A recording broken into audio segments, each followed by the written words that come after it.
Welcome to Healers Talk Healing, the podcast where we gather to explore the art and science of holistic healing, uncovering the secrets to a happier, healthier you. I'm your host, Nina Ganguly, and together we will delve into the intriguing world of holistic healing, delving into the mind-body connection, ancient wisdom, and natural remedies. Get ready for enlightening stories, thought-provoking expert interviews, and practical tips that will empower you to unlock your true potential and embrace a vibrant, balanced life. Whether you're an experienced wellness enthusiast or simply curious about the power of healing, join us on this exhilarating journey as we share the wisdom and insights that can truly transform your life. It's time to embark on a voyage towards a happier, healthier you. So, without further ado, let's dive into the captivating world of Healers Talk Healing. Welcome to this episode of Healers Talk Healing. Today I'm excited to be speaking with personal trainer Courtney Alexander. Courtney was born and raised in the vibrant city of Los Angeles. Following a stint where he broadened his horizons at Michigan State University, Courtney returned to his roots in LA as a personal trainer. Courtney has an extensive and diverse portfolio, having worked with individuals from various walks of life. From CEOs and doctors to college students and stay-at-home parents, he prides himself on his ability to connect with his clients on a personal level and guide them towards achieving their fitness goals. From a young age, Courtney developed a profound love for physical activity. Whether it was engaging in sports, practicing martial arts, or exploring the great outdoors through hiking, his passion for staying active has always been the cornerstone of his life. This enthusiasm for movement and health is something he eagerly shares with his clients, inspiring them to find joy in activity and to pursue a healthier, more active lifestyle. Through his work, Courtney embodies the spirit of dedication, both to his own principles of fitness and to the wellness of those he trains. His approach is not just about achieving fitness goals, but fostering a lifelong love for physical activity and a commitment to well-being. Whether you're looking for the motivation to start, strategies to overcome obstacles, or just a spark of joy in movement, you'll find something here to inspire your next step on your healing journey. I am so excited to have Courtney Alexander with us on this episode of Healers Talk Healing. And as you all know, I always have a little bit of preamble before I press record. And I asked Courtney the question that I ask everybody. And what is so funny to me, Courtney, is everybody's face was exactly like your face when I asked the question is, what is your definition of healing? That's not surprising because it's probably not a question that most people asked or have thought about, even if they are like a healer. Mm-hmm. Um, but what you asked me that question, and what popped in my head was just kind of anything that would help you to more fully express yourself. Mm. So generally, when we're unhealed in any way, physically, mentally, emotionally, whatever, there's something that is blocking us from being the full expression of ourselves. So physically, if I have a hurt ankle, it's going to make it hard for me to walk. Mentally or emotionally, if I have any sort of baggage, it's going to keep me from being who I really want to be. I may unintentionally hurt others or hurt myself in the process. And yeah, so I think that's really what it is to me. It's just like anything that'll help you more fully be who you are or be who you want to be. That is such a beautiful answer. It's the first one I've heard like that, to be honest with you. And Oh, it's well, like, thank wow, you. you're right. It's like there's something to be said about not being able to be fully self-expressed. And it's funny Mm. that you say that because it's something that, that's one of my pillars is I want everyone to have that space of full self-expression. And for you, with working with people at a physical level, how do you find um when people are not, coming from a space of not feeling healed? And I'm not talking about physically healed because I understand that. I understand if something is physically not broken, it's less conceptual when it's physically something's broken or not working, or your body's not working the way you want it to work, what that means. But how do you feel self-expression is um, being held back when you're working with someone and it's stopping them from like pushing towards the next to the next level. Okay, wait. Okay, please ask the question Sure. one more time. Yeah, I know it's a little convoluted because I'm thinking about this as we're speaking. I want to understand for those of us who deal with not just some physical ailments, right? We come to see a trainer such as yourself, and a lot of times there's a lot more going on than just the physical. Mhm, And a lot of times we come, I'm saying we as a general, we, mhm, as you know, a lot of people will come to you, and you had mentioned this in your interview on the directory. You know, people come and they want to like this whole like let's go full throttle, and then and throughout the time that motivation, that level of intensity starts to slow down. And how do you feel people begin to heal as they're working with you, or the unhealed parts of them might show up as they're working with you? How does that impact your ability to work with them? Um, how does that impact? Well, okay, so a lot of times it'll show up as lack of discipline, or on the other side, it can show up as people who are like super gung ho and haven't really taken the time to kind of understand what their motivations are, what their limits are, that sort of thing. Um, it can show up. Yeah, a lot of time it's really lack of a lot of I see a lot as lack of motivation, quitting, that sort of thing. Mm-hmm. Um, yeah, that's really how it shows up for me, and that can personally be frustrating. But yeah, my job is to kind of work with them to overcome those boundaries, and the way I generally do it is by like baby stepping people into it, Mm-hmm. like building habits over time. Because if you rush, generally what happens a lot of times, say so for instance, a lot of people, they get on the crash diets, and give them this laundry list of foods to eat and how many calories and all sort of stuff, and they can stick to it for, they may stick to it for a month or two, but after that, generally they'll gain the weight right back because they haven't really built up the habits to get them there. So that's what I do. Um, so it'll show up as that, but as I'm thinking about it, a lot of it stems from, or another issue that I see is kind of lack of belief that they can do it, sort of thing. Mm-hmm. Um, so even though they want the help, there's this like blockage to them um, actually feeling like they can do it. And it's my job again to kind of show them incrementally, like, hey, look, you did this. Oh, cool, cool. You did that. Now let's do this next thing, and then this next thing, and this next thing. And gradually, day after day, they're building the confidence in themselves. They're breaking their sort of self-limiting beliefs, and that can show up in lots of different ways. From just like, oh, I can't stop eating this or I can't stop eating that, and then just for a day, just take a day off from the candy. Instead of eating it 5 times a week, let's drop it on to 3 times a week, that sort of thing. And then they realize, oh, I can do that. Similar thing with lifting weights. All the time, I'll see people and they're like, I just can't do this, and I go, why don't you try? They're like, I just can't, and I go, okay, so it, just try it. And then they do it. I show them the proper technique, and then lo and behold, there it is. They've done it, and they've proven it to themselves. And then we're kind of off to the races after that. So I see that a lot, like self-limiting beliefs. And yeah, that's where a lot of it stems from, just like self-limiting beliefs, and then also to, yeah, again, like I said, just lack of like self-understanding what their boundaries are, what they are capable of at the minute, and then getting frustrated with that. Mm. I think those are. So I hope that answers the question. I probably It threw does. a It lot of does. things It in there. really But does. Because then, of course, I have more questions. Because that's my job, to ask the questions.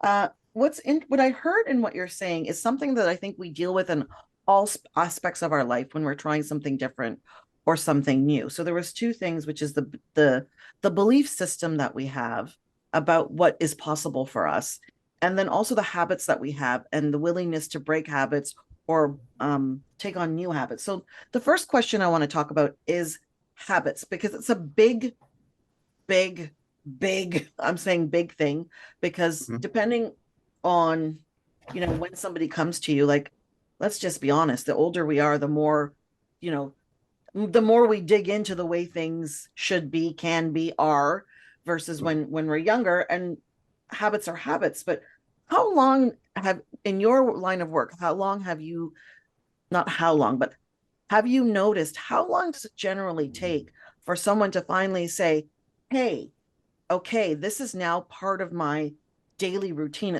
I don't need to think about this anymore. Because there used to be this rule of thumb, it took 21 days to form a habit. I don't believe that. 3 weeks. That's like that's I have noticed with my own clients that no, 3 weeks. Sometimes I personally have noticed a minimum of 90 days before somebody's like, oh, like I'm not even thinking about this anymore. I'm just getting up. I'm going to see Courtney. I'm going to do this, and then I'm going to go on with the rest of my day. What's it been like for you? Yeah, when you said 21 days, my first thought was BS. Yeah. Yeah, unfortunately, it's 21.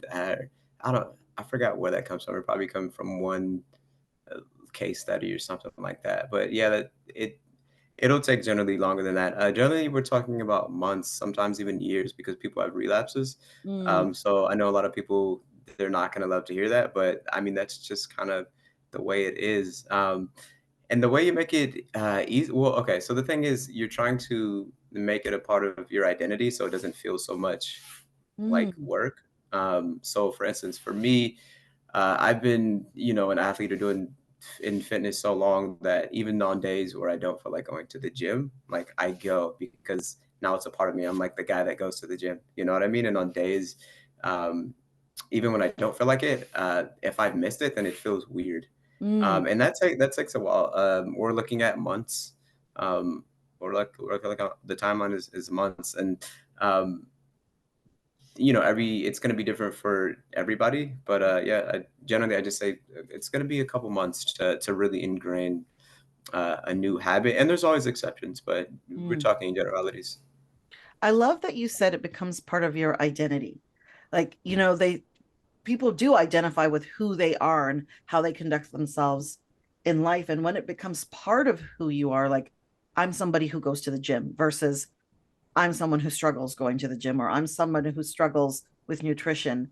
And when you do have that, like, I'm saying this for the listeners because I think we are so hard on ourselves when we do relapse, when we fall off the bandwagon, so to speak, or we're not doing what we know to do.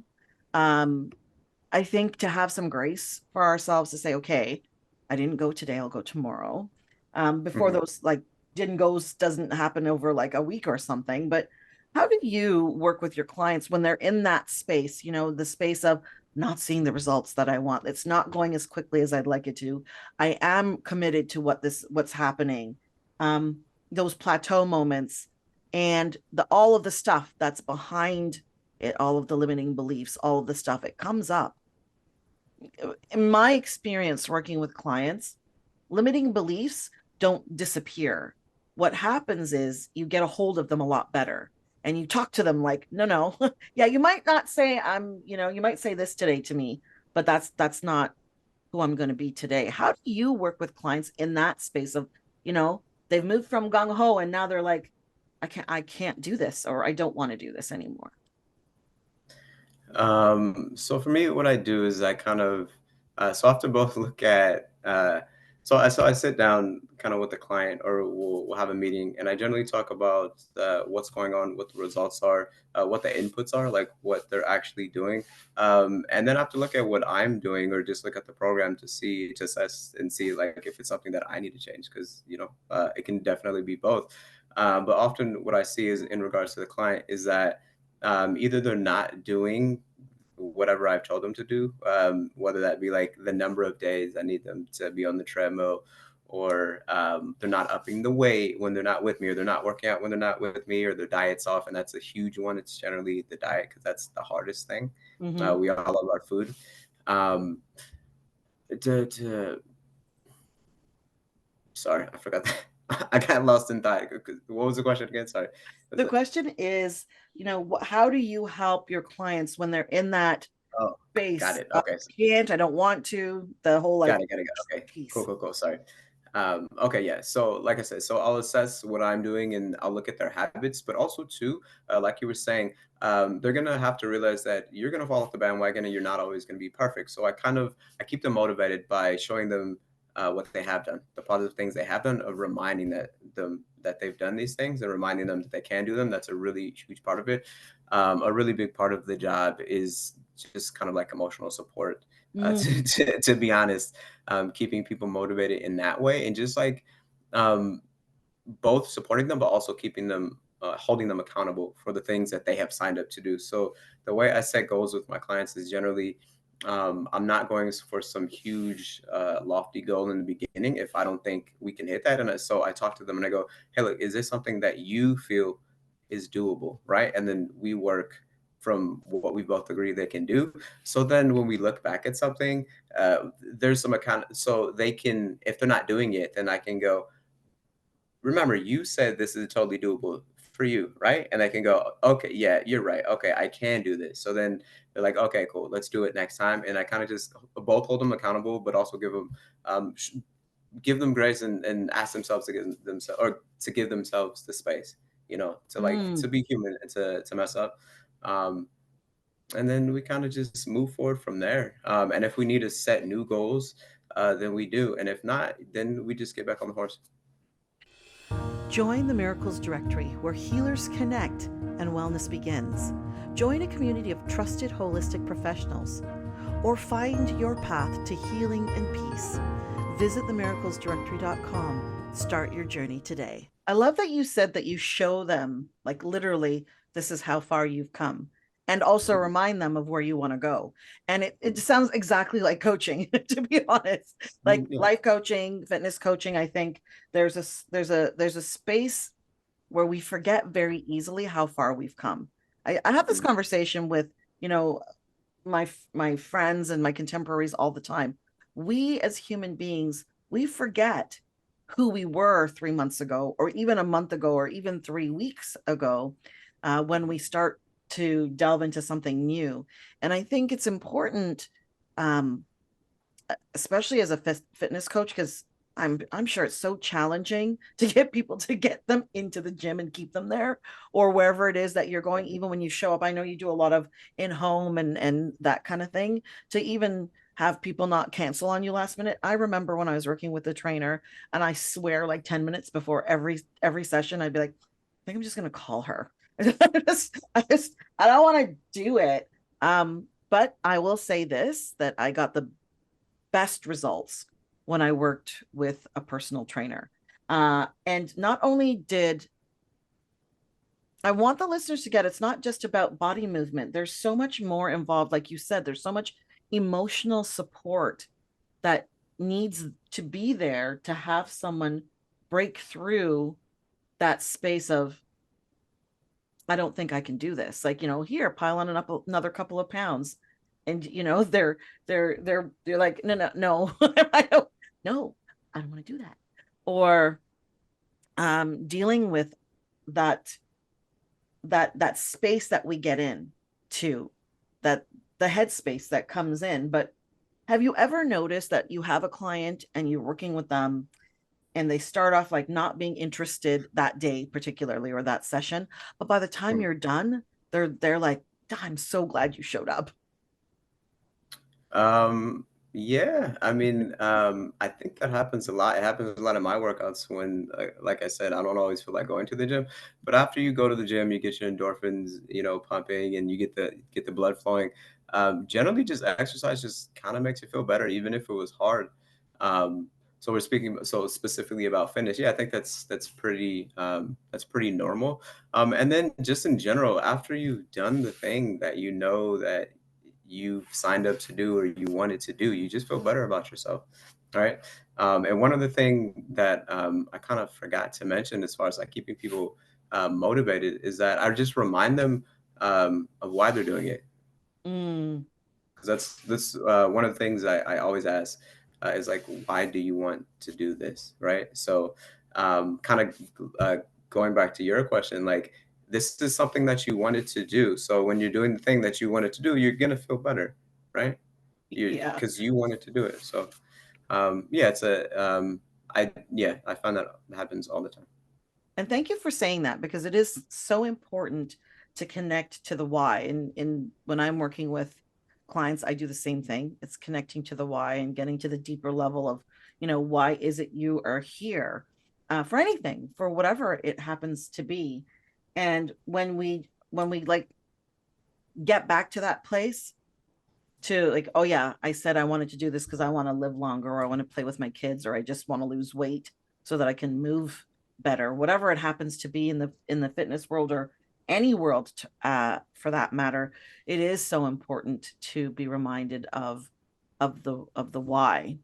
I do have another question for you, because you did say, it's not, this is not just in fitness, it's in anywhere. If you accomplish something that you said you were going to set out to do, it makes a profound difference. So Mhm. when you're working with clients and they're in their funk or whatever, are you also delving into, okay, well, what's going on outside here? Like, why is this showing up right now in this moment? Do you have to life coach as well?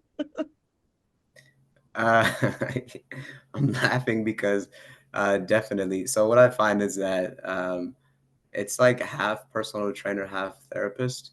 And I Mm, feel like you hear this in a lot of professions, like estheticians, people who do hair, barbers, whatever, just people who kind of service providers who see people pretty regularly. mm, You can become friends or confidants to people, and they kind of just tell you everything. So, I mean, yeah, and the job is just, again, you have to know why they're not feeling good, what the motivations are for, even for a specific day of why they may or may not feel good. So yeah, I definitely kind of delve into that. And it's just kind of part of the process. I mean, I couldn't imagine um, like going through a personal training session and not like talking to your client and like finding out about like what's going on in their lives. Like it'd be pretty awkward to me. Um, so yeah, I definitely kind of get into like the behind the scenes, what's going on. mm. Yeah, and I think it's really important, first of all, obviously, to create a good relationship with whomever you're working with. But secondly, it does help you help your clients to understand where they're coming from or where they're at in those moments, so that you can help them push through what they don't feel like or they don't think that they can do. But there's something you said in your introduction interview, which is about being in the right mindset. And we are, the miracles directory, we're for holistic healers and holistic healing, mind, body, soul. What is your um sort of routine? What do you do for yourself when it comes to mindset, when it comes to spirituality? What do you do? Me personally, so I go to the gym. Obviously, I meditate every day. I eat pretty clean. I eat pretty clean. I eat pretty clean, but I also give myself a little bit of room for like for some fun I like things. the way you're like, do I eat clean? No, no, yeah, no, yeah, I eat pretty. No, no, I definitely eat clean. But then I'm thinking about like, oh, this weekend when I was out. But that's part of it. Like you have to give yourself some room, otherwise you go crazy. I do that. I do a lot of martial arts. Mm, I like a lot of physical activity, meditation every day. Um, yeah, and just generally trying to feed my mind with like healthy stuff, reading and you know expand my mindset. Yeah, I'm really big on like personal growth and stuff mhm. like that. So Yeah, as you can tell, so am I. I'm definitely into all of well, probably more heavily into spirituality at the moment, more than anything else. But I have a question. When you are working with clients, and if you have clients that are um, more holistic in nature, is there a difference in the results or a difference in the way they show up than not? um, I don't think I've found honestly. Um, I don't think I've really found a difference between like a person of um, who is more like spiritually minded versus people who are a bit more like materialistic or anything, honestly. Um, Generally, the people who tend to do the best are just the people who can kind of stick to the plan, who are like pretty self-aware. Mm, Um, that's a big one. And who are also willing to kind of put aside their ego when they need to. mm, That's also a big one, because that can get in the way. Um, but I would say, yeah, like discipline, kind of putting aside the ego when you need to, and then self awareness. Those are pretty important. But aside from that, like whatever they're eating, as long as they're not eating like crap, but it doesn't matter kind of if they're like, vegetarian or meat eaters or whatever. Um, I don't see like a huge difference in the results because of things like that. It's Oh, more, okay. Interesting. Interesting. Um, there's something that you said that I really liked was the self-awareness piece. And how do you work with people who perhaps aren't as self-aware as they need to be to help them move past their hurdles? kind of like you said, a lot of it is coaching. So like asking questions so they Mm, can, um, uh, asking questions, so that they can kind of delve into, um, themselves and figure out, um, like what it is about them that's holding them back. mm, Um, and then sometimes like the occasional, sometimes I just have to tell them the answer just because it's something like really specific. But a lot of like a lot of question asking because I feel um like my first thought is like you always hear this um um like the best way to get somebody to do something is to get them to believe it was like their idea sort of mm-hmm, thing. So mm-hmm, asking questions both is a good way to motivate people, but also like to like a lot of times like leading questions mm-hmm, like that, to get them to where I want them to go, whether that is for like an action or to get them to unpack something that mm, they're not saying that I'm saying. mm. Um, Hopefully that answers the Yeah, question. that's great. It's all I'm hearing is just the same things that I do with my clients. It's, you see something, but the best way for them to actually become self aware, for it to be more than just contextual, is if they discover it for themselves. And the Mhm. best way to do that is by asking questions. So, for those listeners out there who think, you're just showing up to, press, do a workout, it's more than just a workout. It's a lot more than that. And I think that I want to emphasize that when you're working with a trainer or a coach, they're in you are and I am invested in the outcome just as much as they are. And it's not about our success, because our success is our client's success, I believe. And so for the listeners, be ready when you're working with a trainer that it's not just about, what it's not just solely about what you're doing in the gym. It's a lot more. And Courtney, I say this in appreciation because I have worked with trainers who just want to kick your butt, but they're not interested in anything else. And then for me, my experience was I couldn't walk for days because they could push so hard, and me at the time being a people pleaser be like, okay, I'll try. But to have someone to say, okay, well, why do you actually don't think you can do this, and showing that care and consideration for more than just you're someone that I'm helping get into physical shape. What I'm hearing you say, and maybe you don't realize it, is that you're actually helping them get into mental shape, because you need that mental shape in order to get into physical shape. And then, well, that's my belief anyways. It's all tied in. It's everything is tied in. And once you become more aware of how you show up as a client and how you show up as a coach or a healer, it makes a profound difference. So, on behalf of the people that you work with, if they don't say thank you, I'd like to say thank you, because it takes something to deal with people who don't want to show Everything. up. Not everybody is happy to get to the gym at the beginning or in the middle, somewhere in there. I'm sure they're dealing with themselves. So it's really important for the listeners and for us to really understand that it's all a journey, and it takes several different things to help you get to the place you go to. My final question before we kind of close off today is, one of the things that I see so many people struggle with is sustainability over time. And I know there's something about habits, but also, what else do you feel needs to be incorporated for sustainability? Like, do we need to have coaches for the rest of our lives?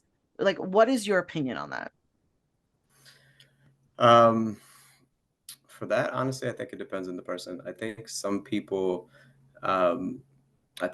people like you once you've taught them, then if they are self-motivated, then they can continue on their own after they've learned what they need to learn. But for a lot of people, in my experience, like they're coming to trainers because so I've had multiple people come to me, um, and they're just like, look, I've been working all day. I'm tired. Just tell me what to do. Right. And there's those people too who just want somebody to kind of take the stress off of them, like the load off of their brain, and just have them and then just have just tell them what to do.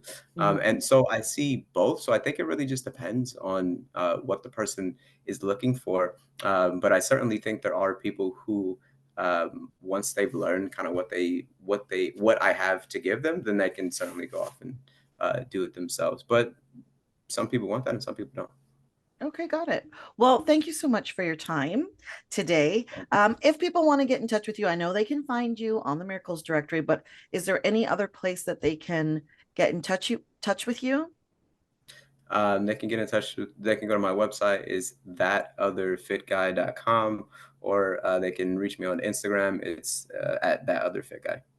Awesome. Well, thank you so much again for your time. It was a pleasure speaking with you, and maybe we'll chat again. You never know. Okay, take care. Awesome.